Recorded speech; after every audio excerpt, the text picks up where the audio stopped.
हत्ता ज़नन्तु अन्नहु सयुवर्रिसु, कि जिब्रील मेरे पास इतनी कसरत के साथ आए और इस कदर बार बार मेरे पास आए पड़ोसी का हक बताने, पड़ोसी का हक बताने।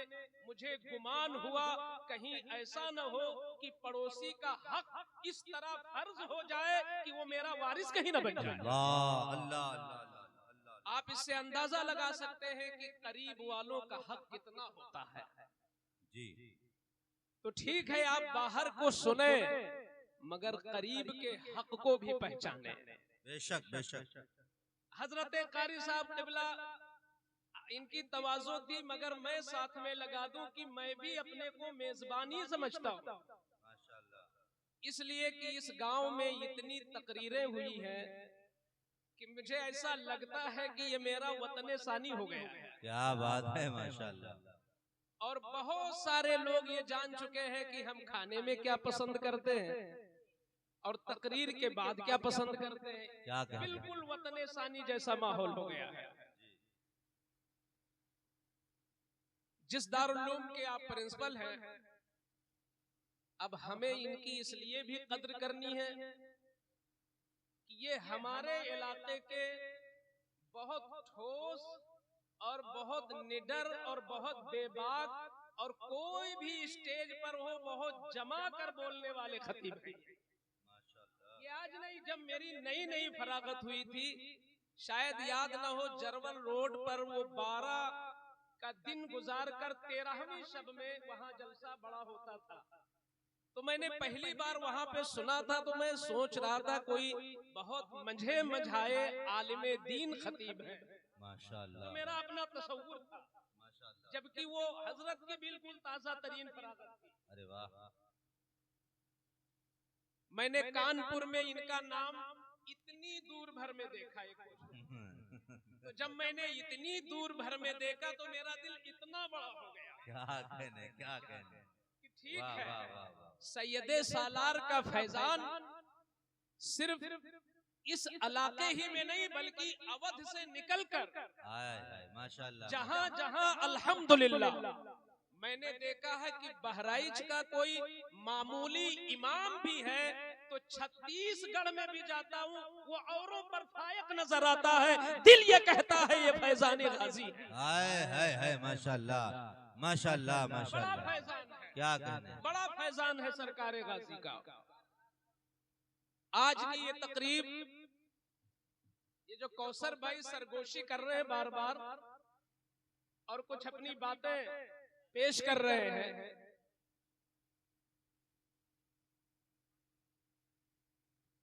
तो इस जलसे का जो आज मौजू है एक बहुत ही अहम रिश्ता कायम होने वाला है और प्यारे आका सल्लल्लाहु अलैहि वसल्लम की ऐसी प्यारी सुन्नत अदा होनी है जिस सुन्नत के लिए हुजूर ने इतनी ताकीद कर दिया कि बगैर उज़्र शरई के जिसने उसे ना किया, तो हुजूर इस कदर जलाल में फरमाते हैं फलैसा मिन्ना, तो वो हमारा है ही नहीं जिसने मेरी सुन्नत को ना अदा किया। वाह वाह वाह वाह माशाअल्लाह। वो है सुन्नत शादी।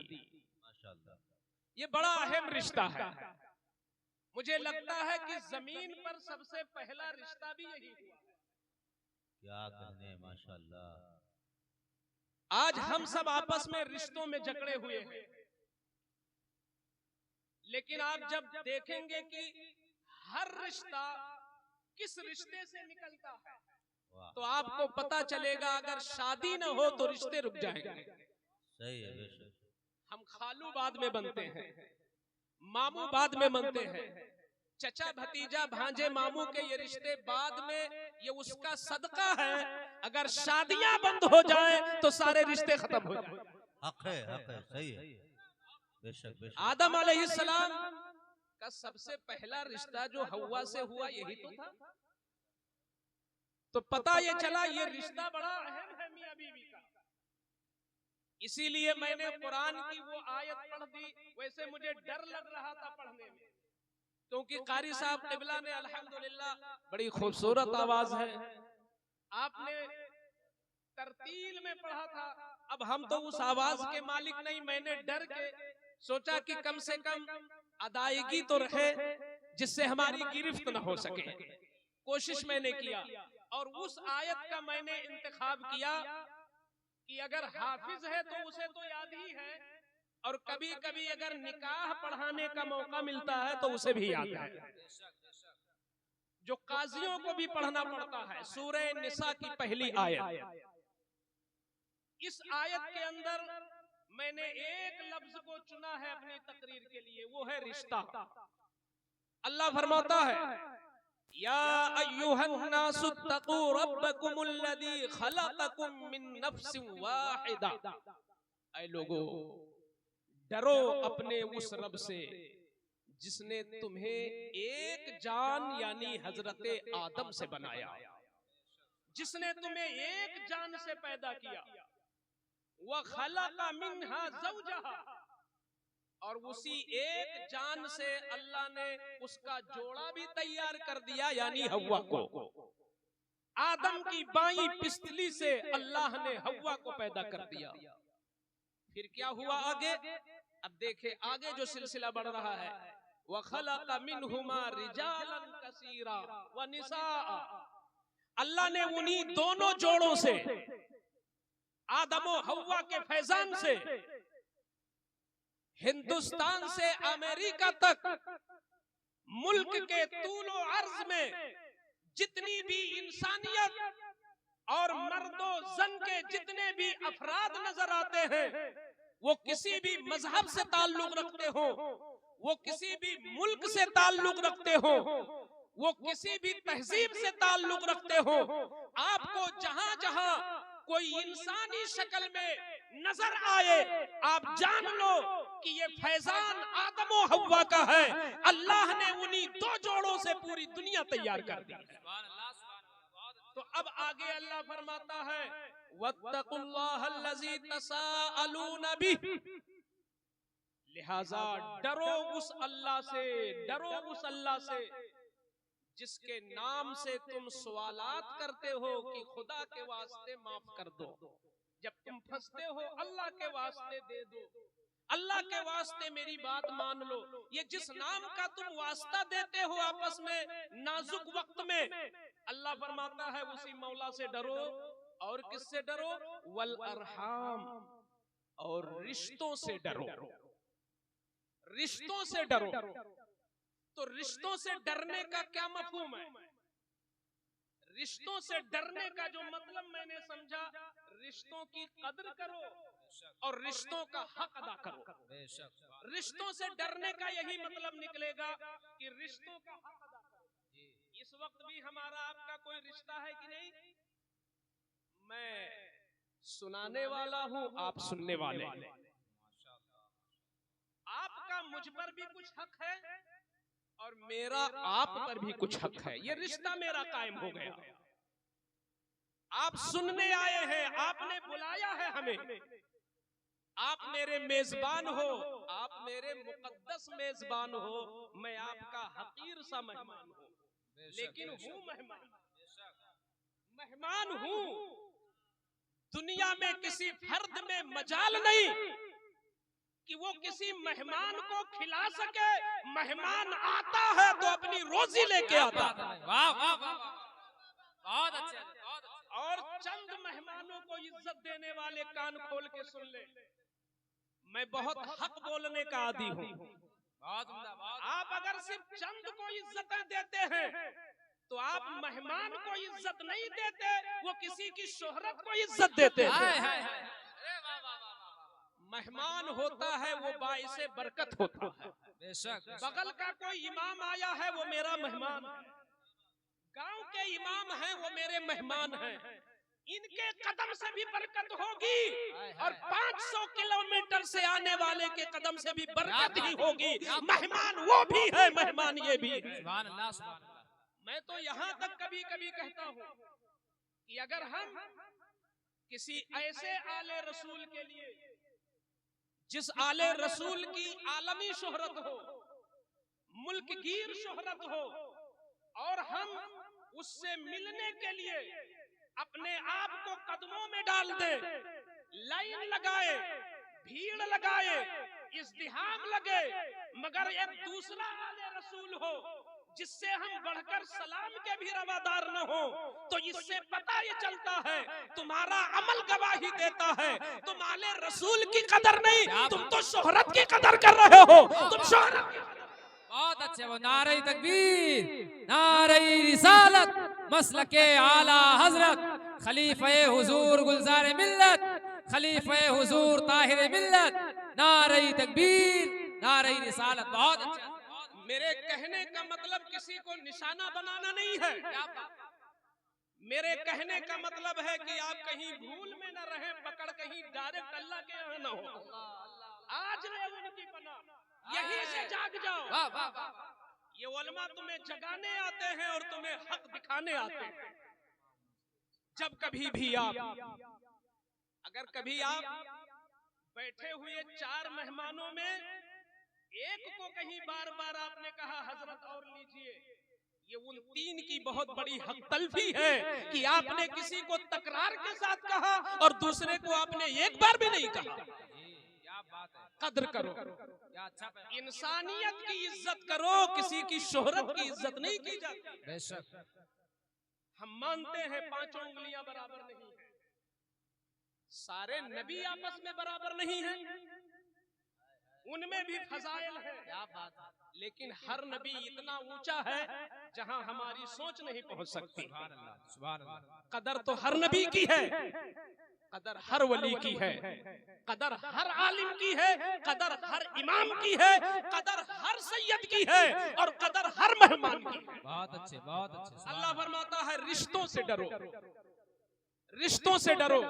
तो अगर हम हुजूर की नात सुनाए, हम गौसे पाक की बातें सुनाए, आप इंतजार में हो कि हम किसी और को सुभान अल्लाह से नवाजेंगे, इसका मतलब यह है कि तुम रब की अजमतों में डूबकर तस्बीह नहीं कर रहे हो, तुम तो एडवर्टाइज में लगे हो। मजा मबादा अल्लाह का नाम एडवर्टाइज के लिए इस्तेमाल ना हो। जब बातें दिल पर छू जाए, चाहे कारी असलम बोले, चाहे शेर मोहम्मद बोले, चाहे कारी जुल्फिकार बोले, जब किसी का जुमला तुम्हारे दिल के आर पार हो जाए तो ज़बान पर तस्बीह होना चाहिए, सुभान अल्लाह का नाम। वाह वाह वाह, सुभान अल्लाह, सुभान अल्लाह। बहुत अच्छे हज़रत, बहुत अच्छे। मुझे उस वक्त बड़ी कुढ़न होती है, मुझे उस वक्त कुढ़न होती है कि जब हमारे शहर का नात था जी, बहुत अच्छा पढ़ रहा हो, लोग यूं ही बैठे हैं, और जब कोई 1000 या 500 किलोमीटर जिसने 35,000 इनसे ले लिया है और आने के बाद अभी उसने पहला शेर नहीं पढ़ा, सिर्फ उसने ये कह दिया, इतना कह दिया और सुभान अल्लाह शुरू हो गया। सुभान अल्लाह कौन सा? बहुत अच्छे हज़रत, क्या बात है। वाह वाह वाह। आँख खोल लो, आँख खोल लो, खुदा की इज्जत है ना आपको, मुस्तफा की इज्जत है ना आपके सामने, शरीयत की इज्जत तुम्हें होनी चाहिए।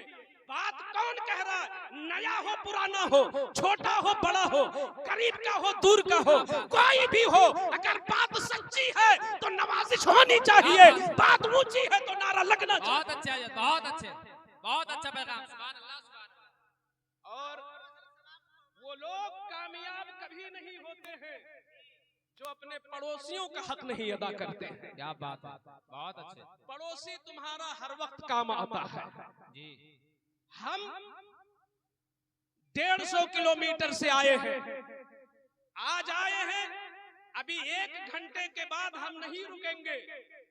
आप रोकना भी चाहोगे तो हम इतनी मजबूरी बता देंगे कि आप भेजने चले जाओ। क्या बात है। हम 1 घंटे के बाद नहीं रुकने वाले, मगर आपका बच्चा 2:30 बजे रात में चिल्लाने लगे और आपको एहसास हो कि शायद कोई असर है, तो अब न आप बरेली फोन करोगे, न मसौली फोन करोगे, न लखनऊ फोन करोगे, न मुरादाबाद फोन करोगे, यही रिसिया बाजार और यही बरेवा खान के इमाम तुम्हें उस वक्त याद आएंगे जब तुम्हारी मजबूरी फंसे। वाह वाह वाह वाह, बहुत अच्छा हज़रत, बहुत अच्छा। अल्लाह फरमाता है रिश्तों से डरो, ये तुम्हारा रिश्ता है इनके साथ। पड़ोसी का बहुत जबरदस्त, बहुत बड़ा हक होता है पड़ोसी का। हुजूर फरमाते मुझे गालिब गुमान हुआ कहीं फर्ज ना हो जाए, मेरा वारिस भी कहीं वरासत ना पाए। अल्लाह अकबर। आज पड़ोसियों को नजरअंदाज किया जाता है। इस्लाम वो मजहब है, मैंने तो कुरान का सरसरी जो भी मुताला किया, मुझे ये एहसास हुआ कि कुरान में इबादत से ज्यादा मुआमले की ताकीद की गई। एक है मुआमला और एक है इबादत। इबादत को कहते हैं हुकूकुल्लाह और मुआमले में खड़ा होना ये है हुकूकुल इबाद। पूछ लीजिए उलमा से, हुकूकुल्लाह का मैटर जहां तक है, अल्लाह वो गफूरुर रहीम है, शिर्क के अलावा जिस चीज को चाहेगा माफ कर देगा। बेशक बेशक। शिर्क के अलावा, शिर्क के अलावा बड़ी से बड़ी हक तलफी हुई मौला की रहमत, हुजूर की शफाअत। अरे जो लोग जलकर कोयला हो गए होंगे, बुखारी की हदीस है, हुजूर ऐसा सजदा करेंगे, ऐसा सजदा करेंगे कि बाज बंदे जलकर कोयला हो चुके होंगे, हुजूर की शफाअत से उन्हें भी निकाला जाएगा और नहरे हयात में डाला जाएगा, वो तरोताजा हो जाएगा। सुभान अल्लाह, सुभान अल्लाह, सुभान अल्लाह। लेकिन शर्त यह है कि मौत ईमान पर हो। अल्लाह शिर्क को नहीं माफ करेगा और गलतियां माफ हो जाएंगी। लेकिन जहां तक मामले का हक है, अगर कहीं आपने किसी अमल से मेरा दिल तोड़ दिया, अल्लाह, इसमें दिल तोड़ने के लिए शर्त नहीं कि किसी मशहूर आदमी का दिल तोड़ दिया।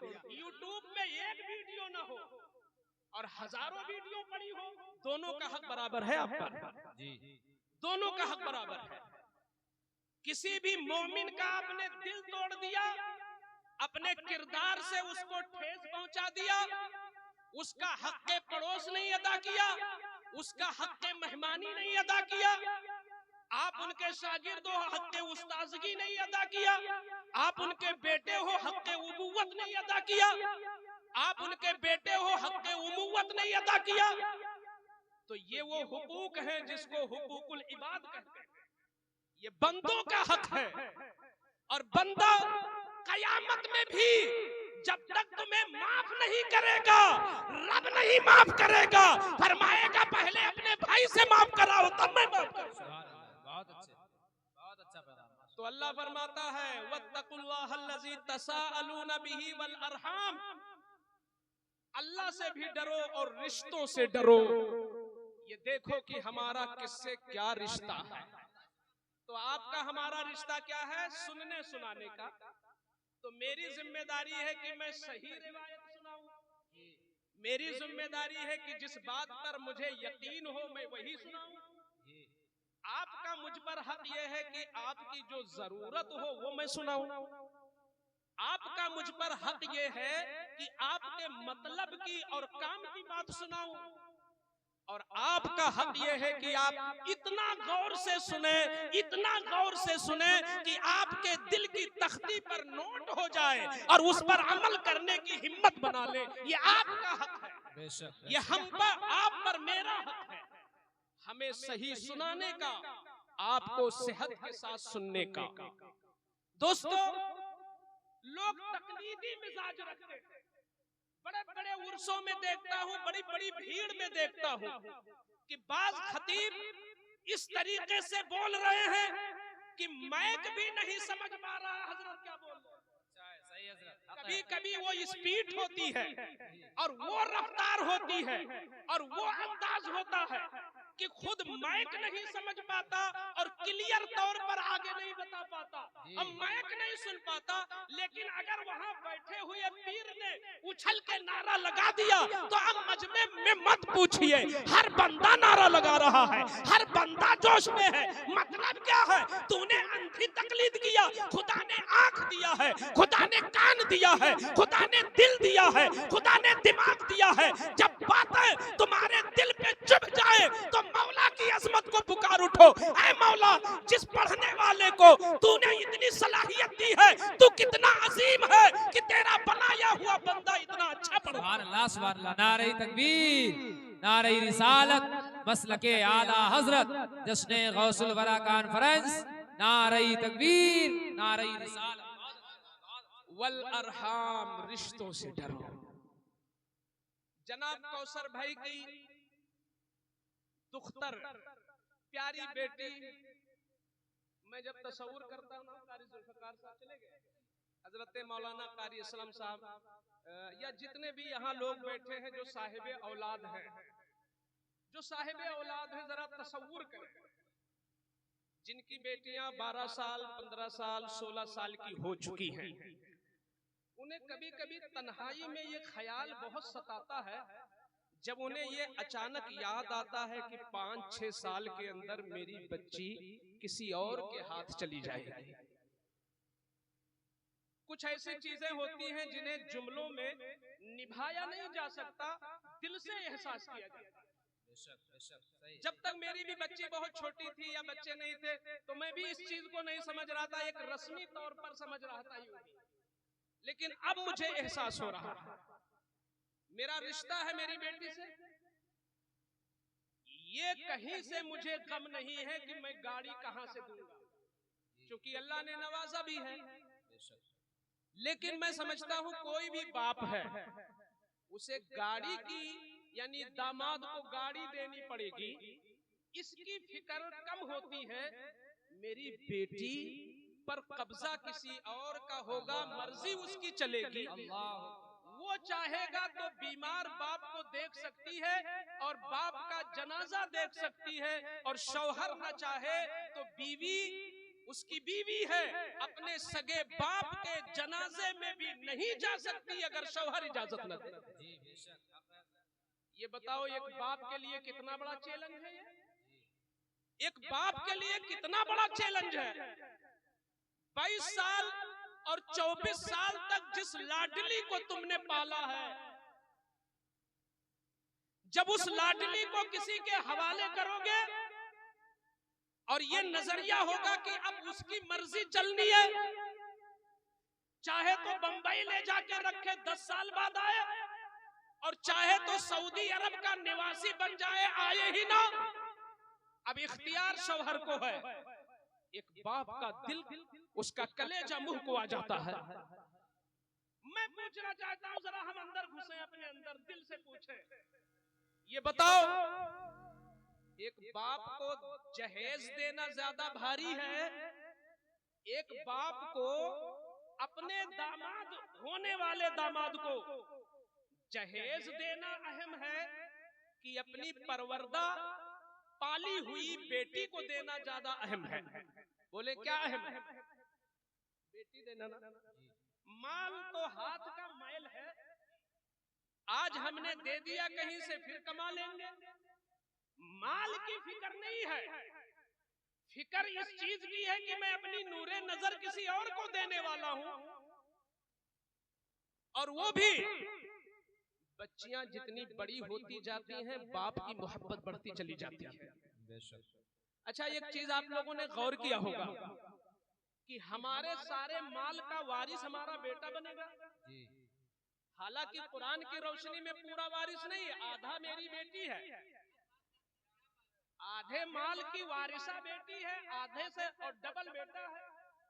2 लाख बेटा लेगा तो 1 लाख बेटी की है, मगर बहरेच वालों ने ये मसला भी समझा कहां है? नहीं समझा है ना। इस बात को लोगों ने समझा शायद ये पुराने जमाने की बात है, ये हर जमाने की बात है, ये वो बात है जो कयामत में तुमसे पूछा भी जाएगा। ये पूछा जाएगा कि 3 लाख छोड़े थे, तीनों दे दिया था बेटे को कि एक बेटी को भी दिया था? उस वक्त समझ में आएगा हमने क्या किया। और अगर बाप मर गया यूं ही और भाई ने सब कब्जिया लिया, अपनी बहन को नहीं दिया, तो मुझे याद पड़ रहा इमाम अहले सुन्नत आला हजरत अजीमुल बरकत फतावा रज़विया के किसी हिस्से में आपने कोट किया है इस बात को कि 1 पैसा, 5 पैसा भी नहीं बोल रहा हूं, 1 पैसा अगर बहन का भाई ने खा लिया, हक मार लिया, तो 1 पैसे के मुकाबिल कयामत के दिन उसको 700 मकबूल नमाजें देनी पड़ेंगी अपनी बहन को। तुम तो यहाँ लाखों खाए बैठे हो जी, नमाजें कम पड़ जाएंगी। 1 पैसे में 700 2 पैसे में 1400, 3 पैसे में 2100, कितनी नमाजें मकबूल हुई हैं आपके पास। जब नमाजें आपकी खत्म हो जाएंगी तब आपकी बहन का गुनाह आप पे डालना शुरू किया जाएगा। इसलिए हक तो उसका है, लेकिन जिस बेटे के लिए आप सब कुछ बनाने की इतनी मेहनतें करते हो, मुमकिन है कि वो बेटा तुम्हारे जीते जी तुम्हारी बातों को टाल दे। अब्बा वहां हम नहीं जाएंगे, अब्बा हम इस वक्त नहीं जाएंगे, अब्बा ने कहा वहां मत जाओ, उसने कहा नहीं हम जाएंगे। लेकिन जाहिल से जाहिल लड़की, कम इल्म लड़की, आज तक मैंने किसी लड़की को नहीं देखा कि किसी लड़की ने अपने बाप की आंखों में आंखें डालकर ये कहा हो मैं यही करूंगी। लड़कियां ये नहीं कहती। बहुत अच्छे।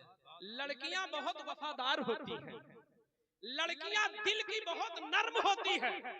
बल्कि मेरा तजर्बा ये है कि अगर मियां बीवी में रंजिश हो जाए, टकराव हो जाए, तो लड़की बाप के साथ खड़ी हो जाए। लड़की माँ के बजाय बाप के साथ खड़ी होती है।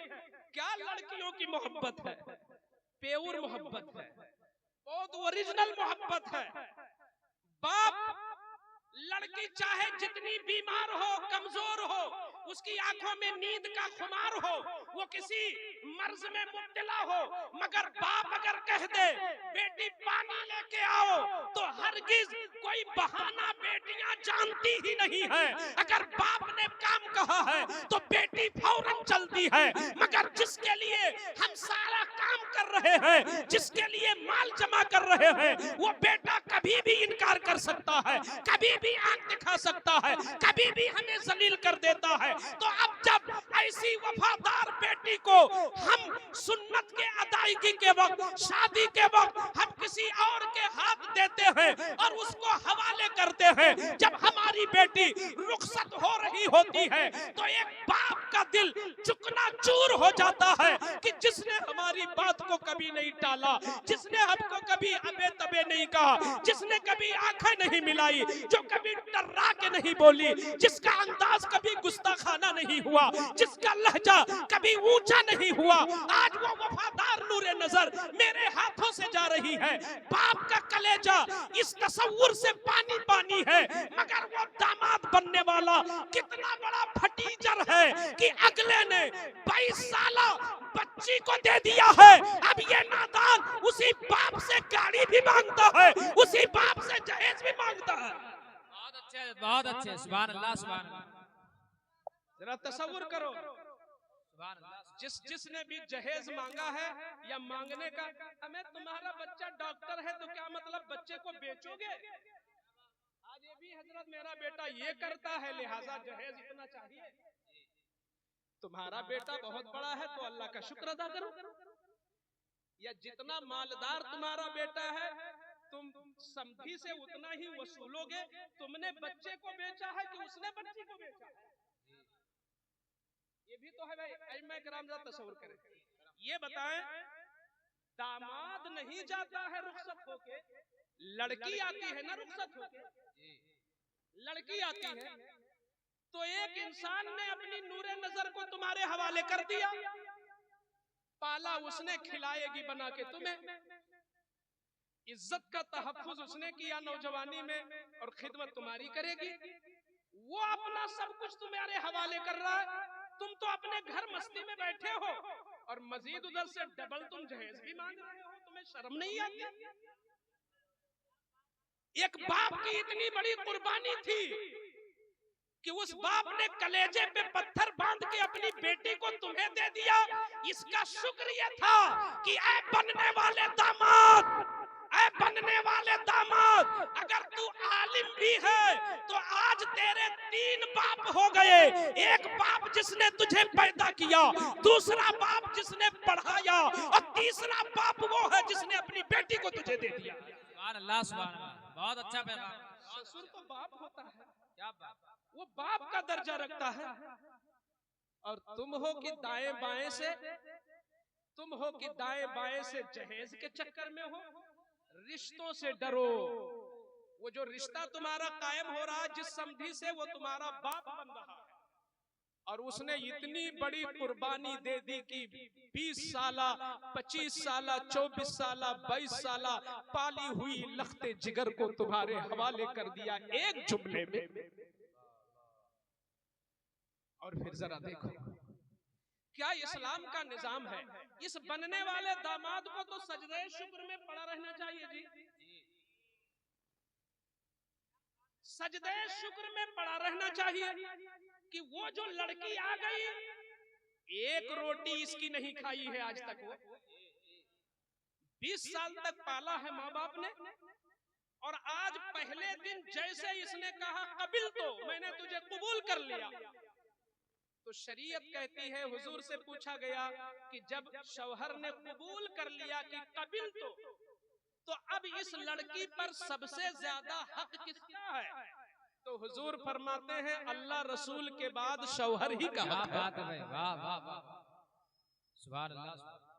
जिस बाप ने इतनी मेहनत की उसका हक पीछे हो गया, जिस माँ ने 9 महीना पेट में पाला उसका हक पीछे हो गया, जिस माँ ने दूध पिलाया माँ हक पीछे हो गया, जिस माँ ने उसकी इज्जत के लिए परेशानियां झेली, एक जवान बेटी के लिए जो माएँ होती हैं वो हर वक्त सदमे में होती हैं, कहीं कोई आरोप न लगा दे, कहीं कोई बेटी पे उंगली न उठा दे, कहीं कोई बेटी की इज्जत न उड़ा दे। माओं से जरा पूछो जिनके यहाँ जवान बेटियां बैठी हैं, उनकी माएँ सदमों से 2-4 रहती हैं। जिस दिन बेटी की शादी होती है और शौहर के हवाले होती है, तब जाके माँ का सदमा खत्म होता है, तब जाके बाप का सदमा होता है। अरे तू कितना खुश नसीब है कि तू आज मुफ्त में सिर्फ एक जुमले में तुझे एक नई माँ भी मिल गई, एक नया बाप भी मिल गया और एक खादिमा भी मिल गई। तू सजदा करे शुक्र का और अपने समधी का हाथ चूम कि उसने अपनी लखते जिगर तुझे दे दिया। तू कितना भिखमंगा है, लड़की भी लेता है, गाड़ी भी। अल्लाह अल्लाह, नारे तकबीर, नारे रिसालत, मसलके आला हजरत, जश्न गौसुल वरा कॉन्फ्रेंस, नारे तकबीर, नारे रिसालत। बहुत अच्छा, ये बड़ा अहम रिश्ता है, रिश्तों से डरो, बड़ा मुबारक रिश्ता है। हुजूर से पूछा गया अल्लाह के रसूल, बीवी पर पूछा गया शौहर पर जिसकी शादी आज हो गई, कारी असलम साहब ने जिसे इजाब व कबूल करा दिया, अब ये शौहर बन गया। शौहर बनने के बाद अब इसके ऊपर दुनिया में किसका हक ज्यादा? तो हुजूर फरमाते हैं अब भी उसकी माँ ही का हक ज्यादा। आका ने फरमाया उम्म का, तुम शादीशुदा हो गए, एक अजनबिया बच्ची के तुम मालिको मुख्तार बन गए, उस पर तुम्हारा कब्जा हो गया, वो तुम्हारी खादिमा हो गई, वो तुम्हारी मर्जी की ताबे हो गई, वो तुम्हारे इशारे अबरू पे नाचने वाली हो गई, सब कुछ तुम्हारे दुख दर्द की साथी हो गई, सब कुछ हो गई। मगर हुजूर फरमाते हैं रिश्ता इतना अहम होता है माँ का कि अब भी इस बीवी से ज्यादा हक इसकी माँ का है, बेशक इसकी माँ का है। तो भाई शौहर के हाथ में भाई डबल लड्डू है, उसकी माँ का जो हक था वो अब भी सलामत है, और मुफ्त में उसे 3 हस्तियां मिल गई, एक जिंदगी की साथी मिल गई, एक बाप के रुतबे का उसे खुसर मिल गया, और एक माँ की तरह मोहब्बत करने वाली उसे सास मिल गई। मजीद तुझे क्या चाहिए बोल? कोई मुझसे जरा कहलवा दे कि जहेज के लिए जरा मुफ्ती साहब कह दो तो मैं उसे समझा दूं। महेश तू कितना भीख मंगा है, और क्या चाहिए? जा उसका मकान खोद के ले आ, उसकी दुकान में आग लगा दे, क्या तुझे चाहिए? तूने कुछ तो खर्च नहीं किया, सिर्फ कहा मैंने कबूल किया, और इतना सारा तुझे मिल रहा है। तुझे तो मस्जिद का दरवाजा पूछना चाहिए कि मुझे शुक्र अदा करना है, और तुम आने वाली लड़की को फिर ताना देते हो लेके क्या आई हो? अरे तुम क्या उसके गरीब बाप से तुम इसलिए मोहताज पैदा हुए थे? उसके गरीब बाप से तुम्हारी रोजी चलेगी? सुनो फरमाने मुस्तफा, कान खोल के सुनो फरमाने मुस्तफा। जिसके भी बेटे हो और शादी अभी करना है वो हसास हो जाए।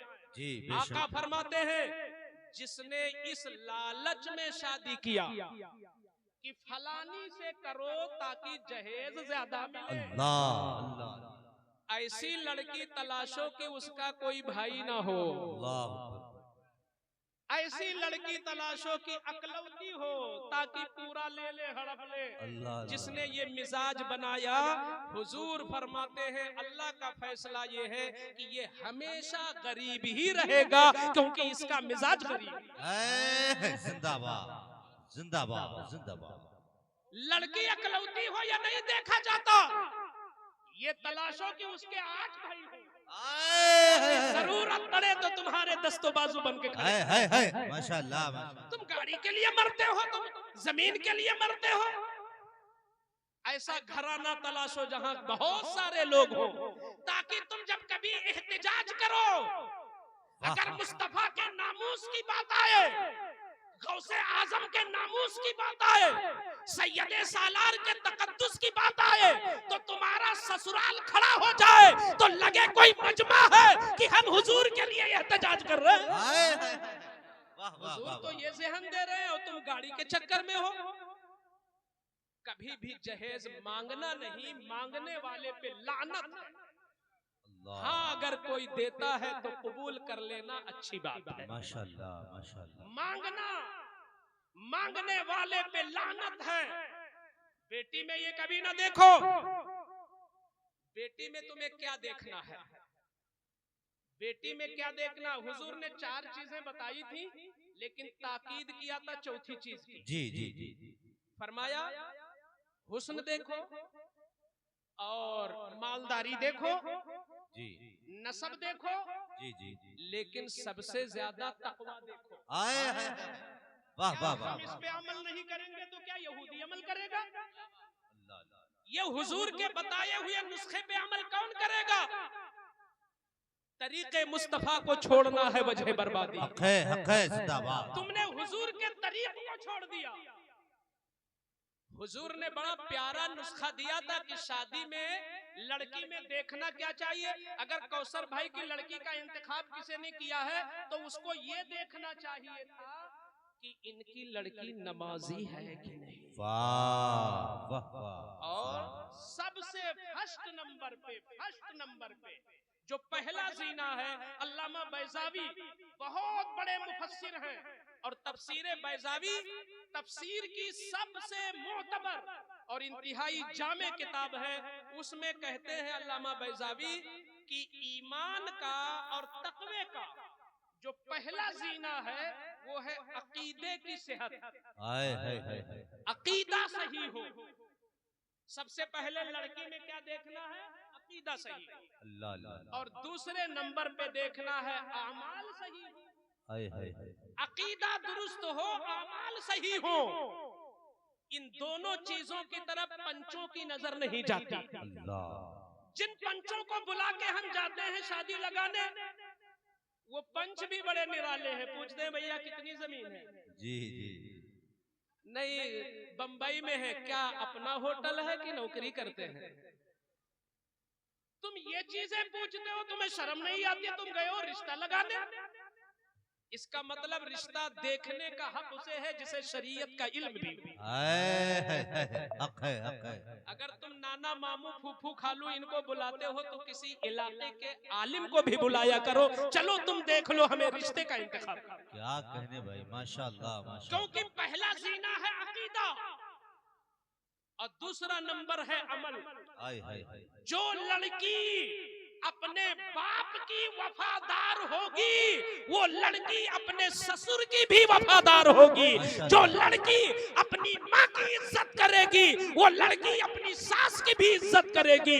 जो लड़की शादी से पहले घर में नमाज पढ़ेगी वो आने के बाद ससुराल में भी नमाज पढ़ेगी। तो तुम्हें तो ये देखना चाहिए था, लेकिन इस तरफ कोई तसव्वुर नहीं। और एक चीज हमारे बहराइची नहीं, पूरे मुल्क में बहुत बड़ा अलमिया है।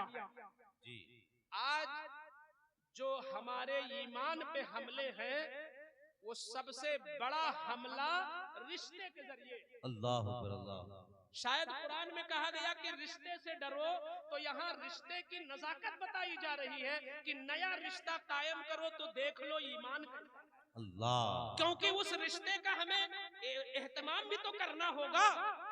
अरे लड़की जिस गांव से आ रही है उसके महल्ले के जनाजे में भी हमें जाना होगा। हाय हाय हाय। वहाँ कोई मरेगा तो हमें पहुंचना होगा। वहाँ कोई कमी होगी, कोई बीमार होगा, कोई रिश्तेदार पड़ोस का बीमार होगा तो हमें इयादत भी करनी होगी। तुम कहते हो हमें इससे क्या मतलब कि पड़ोस में कौन है? अरे लड़की का खुद अकीदा सही है तो पड़ोसी सारे कुछ भी हो, रिश्तेदार कुछ भी हो, अरे तुम्हारी ये नादानी है, नादानी है। इसी नादानी की वजह से आज बदअकीदगी गांव-गांव में फैल रही है। अरे तुम इस चीज को हल्के में ना लो, बल्कि इसको गहराई से लो कि सबसे पहले तुमको ये चेक करना होगा कि जिस लड़की को ला रहे हो या जिस लड़के को अपना लड़का दे रहे हो उस लड़के का अकीदा मसलके आला हजरत के हवाले से क्या है, इमाम अहले सुन्नत के हवाले से क्या है। नारे तकबीर, नारे रिसालत, मसलके आला हजरत फैजाने सरकारे गौसे आज़म, नारे तकबीर, जिंदाबाद जिंदाबाद। अच्छा, बाज इतने अनपढ़ होते हैं हजरत साहब। आज अपने गांव में एक साहब से मैंने पूछा हाफिज जी की शादी हो गई? तो कहते हैं हाँ हो गई। तो मैंने सुना कि कुछ गड़बड़ है मामला वहाँ पे। तो कहते हैं हाफिज जी ये कह रहे थे कि अम्मी की बात हमें मानना है, वो जहाँ कह दे। तो सुनो भैया, अधूरी शरीयत सीखने वाला बहुत नुकसान करता है। जी जी। नीम हकीम अम्मी की बात किसमें मानी जाएगी जहां अल्लाह की बात से टकराव ना हो। क्या कहने, क्या कहने। अल्लाह की नाफरमानी हो और अम्मी की बात मानो। उन्होंने ऐसी लड़की से शादी कर लिया कि जिसका भाई फारिग होके आया है देवबंद से, अल्लाह। और दलील क्या है कि अम्मी की बात माननी है। उन्हें हुजूर का ये फरमान याद करना चाहिए, ला इताअता लिमखलूकिन फी मासियतिल खालिक। माशाअल्लाह। अल्लाह की नाफरमानी करके किसी मखलूक की फरमा बरदारी नहीं कर सकते। अल्लाह। बदअकीदों में रिश्ता मना अल्लाह ने किया है। क्या बदअकीदों में रिश्ता अल्लाह ने मना किया, रसूलुल्लाह ने मना किया। तो अब अम्मी कहती है कर लो, तो यहाँ अम्मी की बात नहीं मानी जाएगी। हर एक का एक दायरा है, हर एक की एक मंजिल है, हर एक का एक मकाम है। अम्मी की बात कहाँ तक मान सकते हैं? जहाँ से अल्लाह नाराज हो। और अगर अल्लाह नाराज हो रहा, रसूलुल्लाह नाराज हो रहे, गौसे आज़म नाराज हो रहे, तो हम माँ बाप को छोड़ करके अल्लाह को राजी करेंगे। तो कहने का मतलब यह है कि जब रिश्ता होगा तो आपको ताल्लुक भी बना के रखना पड़ेगा, उसके पड़ोस के जनाजे में भी जाना पड़ेगा। तो अगर उसका सारा घराना डूबा हुआ है बदअकीदगी में और पूरा इलाका पूरा गांव डूबा हुआ है, तो क्या ऐसे नाजुक जगह पे रिश्ता करना चाहिए? क्यों नहीं करते हो अपने खानदान में? मैंने फफून शरीफ में देखा, मौलाना इस्लाम साहब बैठे हुए, फफून शरीफ में मैंने देखा कि वहां के मशाइख सब आपस ही में रिश्ता कर लेते हैं। और यहाँ ढूंढते हैं लोग बहुत दूर, शायद किसी और लालच में देखते हैं। अकीदा फर्स्ट नंबर पे देखो, ऐ परेवा खान और अगल बगल से आए हुए सुन्नियों, आज के इस जलसे से जो रिश्ते के मौजू पर जलसा है, मैं ऐलान करता हूँ, तुम किसी लड़के की शादी या किसी लड़की की शादी उस वक्त तक फाइनल न करो जब तक आला हजरत के हवाले से उसकी पॉलिसी न मालूम हो जाए, और जब तक मसलक के आला हजरत के हवाले से उसका नजरिया न मालूम हो जाए। ये कैसे होगा? किसी आलिम को जरूर लेके जाओ। जब देख करके तुमने तय कर लिया, टेंट वाले को तारीख दे दी, बावर्ची की तारीख ले लिया, हाल बुक हो गया, सारा काम फाइनल हो गया। अब कारी जुल्फिकार साहब निकाह हजरत आपको पढ़ाना होगा। कारी जुल्फिकार साहब को पता चला कि अब मामला गड़बड़ है। कहते हैं हजरत आपके मदरसे का मैं मुतवल्ली हूं, आपके मदरसे का मैं सदर हूं। क्या मतलब? आप कुछ दबाव डाल करके उनके ईमान को खोखला करना चाहते हो। क्यों तुमने रिश्ता लगाते वक्त कारी असलम तुम्हें याद क्यों नहीं आए थे? अगर मामला मशकूक था, जब भी अजनबी माहौल में रिश्ता करो तो किसी आलिम व मुफ्ती से, किसी सही इमाम से, किसी जानकार आलिम से ये जरूर चेक करवा लो कि इस दौर के अंदर जो ईमान की पहचान है वो मसलके आला हजरत है, वो बरेली शरीफ का मामला है। अगर उस हवाले से उसकी पॉलिसी दुरुस्त है तो रिश्ता करने के लायक है। माशाल्लाह माशाल्लाह। जब रिश्ते हो गए मियाँ बीवी का रिश्ता, तो आपस में इन दोनों का भी बड़ा जबरदस्त एक दूसरे पे हक है जी। क्या हक है? मेरे आका मदीने शरीफ के एक बाग में पहुंचे, अंसार सहाबा मौजूद, ये हदीस है।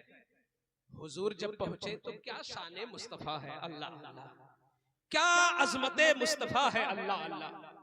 जैसे ही बाग में हुजूर दाखिल हुए, एक बड़ा ऊंट आया और हुजूर के कदमों पे सर रख के सजदा करने लगा। वाह, ये है हुजूर की इज्जत, ये है हुजूर की इज्जत। अरे फर्श वाले तेरी शौकत का ये है हुजूर की इज्जत। जंगल के दरख्त भी समझते हैं मुस्तफा है। सुभान अल्लाह। ऊंट ने सजदा किया तो सहाबा खड़े थे, उनके अंदर भी जज्बा जागा। अरे हम क्या ऊंट से पीछे हो गए? ऊंट नबी को सजदा करे तो हम क्यों ना सजदा करें? कहते हैं या रसूल अल्लाह इजाजत हो, ये ऊंट है, ये सजदा कर रहा है, हम तो आपके गुलाम हैं, कलमा पढ़ते हैं। या रसूल अल्लाह सल्लल्लाहु अलैहि वसल्लम इजाजत हो तो आपको सजदा कर लो। अब शौहर का हक देखो, आका फरमाते हैं सुनो, जहां तक सजदे का मामला है तो अगर मखलूक को सजदा जायज होता, मखलूक को, तो पहले मुझे नहीं करना था। सबसे पहले हर बीवी को हुक्म होता कि वो अपने अपने शौहर को सजदा करे। ये शौहर का इतना बड़ा दर्जा है कि अगर सजदे का हुक्म होता और सजदे की इजाजत होती तो पीर को सजदा बाद में, बाप को सजदा बाद में, माँ को सजदा बाद में, उस्ताद को सजदा बाद में, बादशाह को सजदा बाद में, बादशाह और शहंशाह को सजदा बाद में, किसी वली को सजदा बाद में, किसी नबी को सजदा बाद में। पहले शौहर के लिए बीवी सजदा करती। इससे पता चलता है कि इस कायनात के बाद में अल्लाह और रसूल के बाद अगर बीवियों पर किसी का हक है तो उसके शौहर का हक है। सुभान अल्लाह। ये जो बनने वाली बेटी है, अरे बापो सुनो, 5 साल पहले से LIC, 10 साल पहले से LIC खुलाते हो कि बिटिया की शादी करनी है। कोई ऐसा होता है 5-6 साल पहले से इंतजाम शुरू करते हैं थोड़ा थोड़ा कि बिटिया की शादी करनी है। इसका भी तो इंतजाम करो कि बिटिया को बता के भेजे कि शौहर के साथ कैसे रहना है। हाय बड़ा कीमती जुमला है, बेशक। इससे बड़ा जहेज कोई नहीं, अहम मौजू है। इससे बड़ा जहेज कोई नहीं। क्या कहने? लड़की ने ना सास को जाना, ना ससुर की कदर जाना और ना शौहर की इज्जत जाना। तुमने ढेर सारा सोफा सेट दे दिया, कुर्सी दे दिया, बर्तन दे दिया, चम्मच दे दिया, सुई दे दिया, धागा दे दिया और ये नहीं बताया कि तेरे शौहर का हक कितना ज्यादा है। हाय। तो ये जो देते हो चम्मच बर्तन, इससे ज्यादा जरूरी है कि पहले बेटी को अदब सिखा दो कि वो जाए अपने शौहर, अपने शौहर के घर जब जाए तो ससुराल के अंदर एक नया माहौल बर्पा कर दे। अपनी बच्चियों को तुम अदब सिखा के भेजो, ये सबसे बड़ा जेवर है। झुमकी बना दिया, कान की ये बना दिया, हाथ की ये बना दिया। हमारी माएं भी परेशान रहती हैं, लेकिन एक दिन बिठा करके मैंने अपने देहात में देखा है, कोई माँ बैठ करके अपनी बेटी को ये नहीं सिखाती है कि बेटी मैं तो तेरी माँ हूँ, मगर तू जहाँ जा रही है अब आज से वो भी तेरी माँ है। तू वहाँ रहेगी तो वो माँ है, यहाँ आएगी तो मैं माँ हूँ। ये नहीं सिखाते। नतीजा ये होता है कि ससुराल में अनबन होती है। अल्लाह तो शौहरों का बहुत बड़ा हक है। आका फरमाते हैं अगर शौहर के बदन में पीप भी भर जाए अल्लाह अकबर, और अगर बीवी चाट चाट के उसका मवाद खत्म कर दे तो शौहर का हक नहीं अदा होगा। अल्लाह अल्लाह शौहर का हक अदा नहीं होगा। अल्लाह अकबर। लेकिन ऐ शौहरों, तुम्हारे मतलब का कहा तो तुमने सुभान अल्लाह कहा, अब तुम्हारे खिलाफ भी कहना चाहता हूं। तस्वीर का दोनों रुख दिखा दो ना। आप शौहर हो, आप हाकिम हो, आप शौहर हो, आप मालिक हो। आका फरमाते ये आका के दर्जे में होता है, आका के दर्जे में होता है, क्योंकि निकाह करना ये गुलामी है। अन्निकाह रिक्कुन फंजुर ऐना यज़उ करीमतक। निकाह एक गुलामी है, तो तू देख ले पहले किसके हाथ में तू गुलाम बना रहा है, अल्लाह देख ले उसको। तो जहां शौहर इतना बड़ा है कि सजदा जायज होता तो इसको होता, और सबसे ज्यादा हक इसी का है, इसका पीप चाट ले तो भी हक अदा नहीं होगा। वहीं पर हुजूर फरमाते हैं बंबई से आने वालों, सूरतों गुजरात से कमा कराओ, अर्श पे नजर है, जमीन फर्श पे है, दिमाग अर्श पे है। चलो किसी ढाबे में चलते हैं, अरे फलनवा कहाँ, मिल वहां पे ढाबा पे जल दिया, जेब गरम है। गए यादव ढाबा पे, खूब खाया, खूब खाया। मैंने कहा घर में क्या बना, कह रहे एक बोरी आलू रख दिया है। पकड़े जाओगे और पीटे भी जाओगे। हुजूर फरमाते हैं जो खाओ वही खिलाओ। वाह वाह वाह। तो इसका मतलब ये ना हो कि कौसर भाई रोस्टेड खिलाएं तो जेब में रख लो, क्योंकि जो खाओ वही खिलाओ। तो यहाँ से चुरा के ना ले जाओ, अल्लाह तौफीक दे तो घर में भी बनवा। वाह भाई वाह, माशाअल्लाह। अगर तुम्हारी अच्छी दावत हुई 5 स्टार में, आज हुई कल फिर है, आज यहाँ 11वीं काटा, कल वहाँ खिचड़ा मारा। अगर तुम लगातार रनिंग पे हो, रनिंग पे, यहाँ दावत वहाँ दावत यहाँ, तो सोच लो वहाँ जो खा रहे हो ना, उसी कैटेगरी का खाना घर में भी बनवाओ। हुजूर फरमाते हैं जो खाओ वही खिलाओ। रिश्तों से। अच्छा एक चीज और देखते हैं, बाज लोग शेरवानी पहनते हैं तो बड़ी महंगी, सिलाई ही बहुत ज्यादा। इधर कितनी है शेरवानी की सिलाई? 2200-2500, और बीवी का जोड़ा मिल जाता है 1200 में जी। और हजरत ऑलरेडी एक अंदर लिबास अलग पहनेंगे, शेरवानी तो ऊपर से है जी, और उसकी सिलाई ही 2200-2500। वाह। तो मैंने कहा, तो कहते क्या वो शेरवानी थोड़ी पहनेगी? तो उसको दिला दिया ईद में 1200 का जोड़ा, अपना जोड़ा अलग और शेरवानी अलग, क्या कहने, जूता उपरावन, टोपी बरकाती, क्या कहने भाई। मैंने कहा नकाब भी तो महंगा कहीं मिलता होगा, हाय हाय हाय, वाह। नकाब भी तो कहीं बिकता होगा। अगर तू शेरवानी आजमगढ़ की सिली पहनता तो ओमानी नकाब भी तो लखनऊ में बिकते हैं। अरे वाह, माशाअल्लाह माशाअल्लाह। हुजूर फरमाते हैं जो पहनो वही पहनाओ, माशाअल्लाह। जो खाओ वही खिलाओ, जो पहनो वही पहनाओ। वाह वाह। और एक बात कह दूं, बाज लोग बड़े तुर्रम खा होते हैं, मेरा भाई आया तूने सही से खाना नहीं दिया, मेरी बहन आई थी तू सही से बोली नहीं थी, मेरी माँ का पैर तूने नहीं दबाया। पहली बात ये उसकी शराफत है कि आपकी माँ का पैर दबा दे, मगर कुरान और हदीस में कहीं लिखा नहीं है। क्या कहने हजरत, माशाअल्लाह। आपका पैर दबाने को लिखा है, आपकी माँ का पैर दबाने को नहीं लिखा है, मगर शराफत है कि दबा दे, अपने शौहर की रजा हासिल करने के लिए दबा दे। लेकिन आप उस पर चढ़ाई कर दो, आपके घर के खिलाफ एक जुमला बोल दे तो आप चढ़ जाओ। ये कहाँ की इंसानियत है कि तुम उसी के सामने, तुम उसकी माँ को गलत सेगे से याद करते हो, तुम उसी के सामने उसके बाप को गलत जुमले से याद करते हो, तुम उसी के सामने उसके सगे भाई यानी अपने सालों को अबे तबे से याद करते हो, उसके सगे चचा को तुम अलाना फलाना नवाजते हो। तो ये कोई शराफत नहीं। अगर तुम इज्जत अपने बाप की करवाना चाहते हो, अपनी माँ की करवाना चाहते हो, अपने भाई की करवाना चाहते हो, अपने चचा की करवाना चाहते हो, तो पहले तुमको उसकी माँ की इज्जत करनी पड़ेगी, उसके बाप की इज्जत करनी पड़ेगी और अपने सालों की इज्जत करनी पड़ेगी। हक है बेशक जिंदाबाद। दोनों हाथ से रोटी बनती है, दोनों हाथ से। इसलिए तुम्हारी शौहरियत कमजोर नहीं होगी, कमजोर उस वक्त होगी जब अल्लाह कमजोर तुम्हें करेगा। शौहर शौहर है, बीवी के खानदान वालों की इज्जत करने से ना शौहरियत कमजोर होगी ना नामर्द हो जाओगे। बीवी के घर की इज्जत करो ताकि बीवी तुम्हारे घर की डबल इज्जत करे।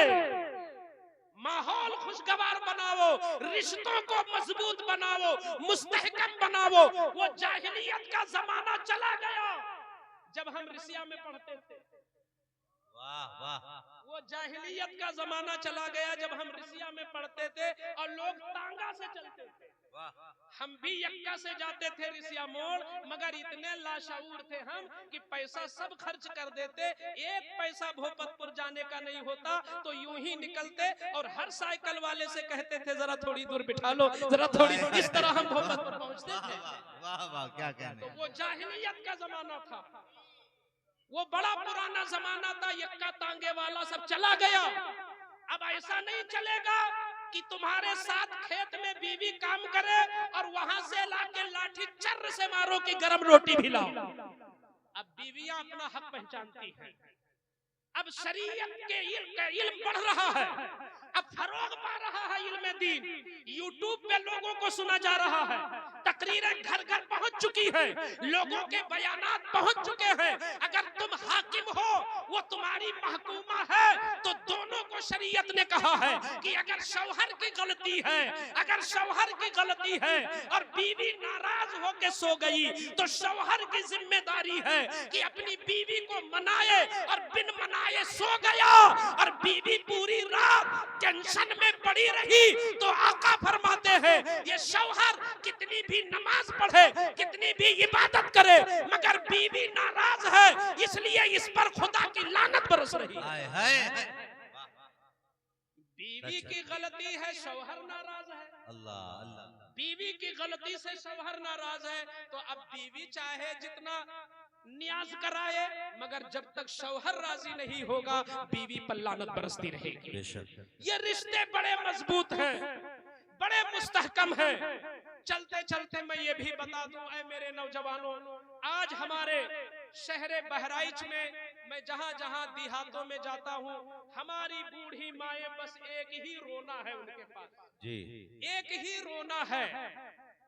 क्या हजरत क्या बताएं, कुछ कहने में समझ में नहीं आ रहा है, मैं कहूं क्या क्या हुआ।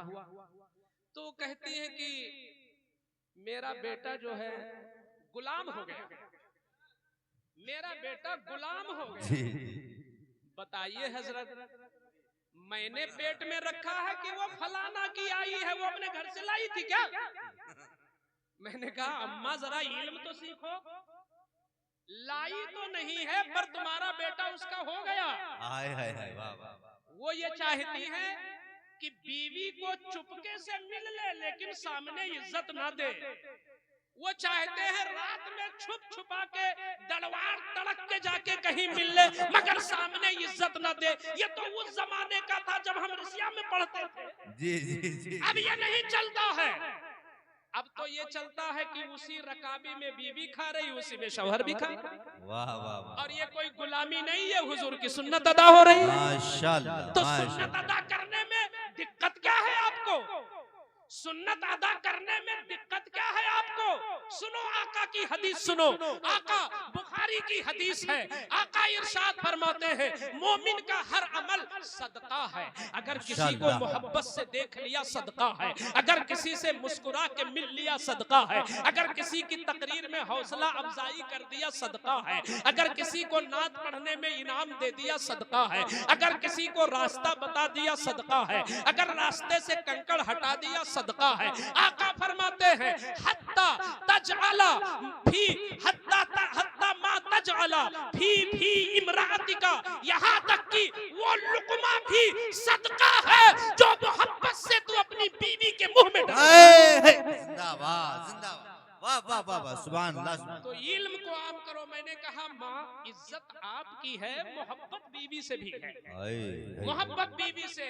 मगर कुछ नादान उल्टा कर जाते हैं, इसलिए मैं चाह रहा हूँ आखिरी हदीस जरूर सुना दूं। माँ का रिश्ता कितना मजबूत, परेवा के गयूर मुसलमानों, माँ का रिश्ता कितना मजबूत, ये हुजूर की सुन्नत बताएगी, ये हुजूर का तरीका बताएगा, ये हुजूर का उस्वा बताएगा। आओ जरा, गज़वाए हुनैन से रसूलुल्लाह की वापसी है, सहाबा बैठे हैं, मकाम का नाम जिर्राना है, सहाबी रसूल हदीस रिवायत करते हैं। हदीस के अल्फाज ये हैं, राइतुन नबिय्य सल्लल्लाहु अलैहि वसल्लम युक़स्सिमु लहमम बिल जिर्राना हत्ता दनत इम्राअतुन इलन नबी सल्लल्लाहु अलैहि वसल्लम व फअक़बल नबिय्यु सल्लल्लाहु अलैहि वसल्लम व बसत लहा रिदा फजलसत अलैहि क़ालू मन हिया क़ाल हिया उम्मिल्लती अर्दअतनी। कहो सुभान अल्लाह, सुभान अल्लाह, बिन समझे कह दो सुभान अल्लाह, जरा मोहब्बत से कह दो सुभान अल्लाह। आका का फरमान, जरा आका का अमल देखो। आपको पता है ना कि हलीमा ने दूध पिलाया था जी, हाँ, वही चीज यहाँ है। सहाबा कहते हैं कि हम लोग जब हुनैन से वापस आ रहे थे, जिर्राना एक मकाम है मक्का से करीब, मदीना से करीब, वहां पर हुजूर बैठ गए। सहाबा मंगता बनकर बैठ गए। और क्यों ना हो, जो जितना बड़ा भिखारी होता है हुजूर का, वो दुनिया में उतना बड़ा बादशाह बनता है। हुजूर क्या भिखारी। सुभान अल्लाह। सहाबा ने हाथ फैलाया, हुजूर चाहिए। आका दस्ते करम लंबा वाला हाथ, अबू बकर तुम लो, उमर तुम लो, उस्मान तुम लो, हैदर तुम लो, अबू हुरैरा तुम लो, साद बिन वक्कास तुम लो। हुजूर दे रहे, सहाबा ले रहे। इमाम अहमद रजा बरेली में बैठ के हदीस पढ़ रहे। जैसे पढ़ा तो कहते कौन देता है, कौन देता है, देने को मुंह चाहिए, देने वाला है सच्चा हमारा नबी। मुस्तफा दे रहे। जब सहाबा को दे रहे, उसी दौरान एक औरत आ पड़ी, हुजूर की नजर पड़ी। आज कारी साहब, इज्जत तन्हाई में करना आसान है और किसी की इज्जत करना भीड़ में बहुत दुश्वार है। अच्छा, यहाँ जो लोग उस्ताद हैं वो जानते होंगे, बास शागिर्द इतने चालाक होते हैं कि जंगल में मिलेंगे तो हाथ चूमेंगे और मजमे में मिलेंगे तो इधर उधर उधर। अगर मुकर्रिर और शायर हो गए तो मानेंगे ही नहीं भाई। मैंने देखा कि कई लोग बाकायदा बाशऊर हैं शागिर्द, मजमे में हाथ नहीं चूमते, तन्हाई में खूब चूमते हैं। वो सबक ले हुजूर से। क्या कहने, तुम इन मजमे के सामने नहीं चूम रहे हो, इनकी हैसियत क्या है?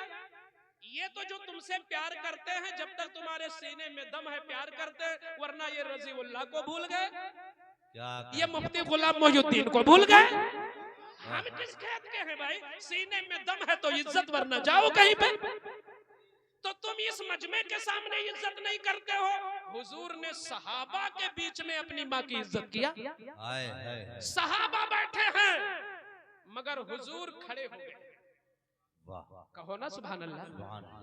सब लोग कहे सुभान अल्लाह। हुजूर खड़े हो गए। अल्लाह की इज्जत की कसम, जिसके लिए हुजूर खड़े हो जाए, मैं कहता हूँ गोया पूरी खुदाई उसके लिए खड़ी होगी। जिसके लिए हुजूर खड़े, अर्श भी खड़ा हो गया, सुरैया भी खड़ा हो गया। जिसके लिए हुजूर खड़े हो जाए, सब खड़े हो गए। हुजूर खड़े हो गए और सिर्फ खड़े, ये चादर थी तो हुजूर ने चादर मुज़म्मिल ऐसे उतारा और उस औरत के आने से पहले बिछा दिया। हुजूर ने अर्ज किया, आप बैठे मैं खड़ा रहता हूँ। अबू बकर, उमर, सिद्दीक, फारूक सब बैठे हैं, सरकार खड़े हैं। आप आने वाली औरत को बिठा देते हैं।